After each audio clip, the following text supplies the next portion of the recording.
Tutmuşam hayatın nebzin, gelibdir sevmeyden tebim. Hayatta hiç neye baş koşma, bir yol seç ebedi çaşma. Gel onu dağ derdi seri, at başından problemleri. Hayattı bu 3 gün ya 5 gün, bir günün hoş bir günün üzgün. Her anını çalış hoş yaşa, hoşbəxt kimdir hiç neyi düşmeyen başa.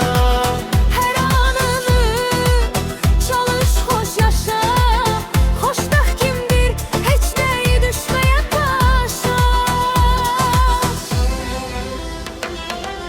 Yaman gedir cavanlık bada, salanda yok ey dostum ya da. Çalış hiç neyi fikir etme,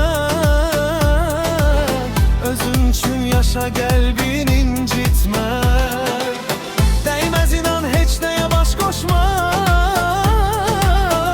yolunu seç yolundan şaşma. Her şeyden üstün seç özünü, her yerde üstün et sözünü.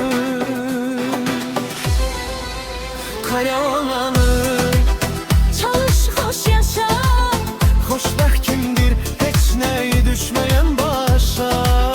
Her anını çalış hoş yaşa, hoşbəxt kimdir hiç neyi düşmeyen başa. hayat budur yıkıldın tek sen. Pulun varsa sen bir meleksen. Kınayanlar dost dediklerin, bir anda yoka çıkır sevdiklerin. Düşme dara düştünse tek sen, imkan varsa kızılsan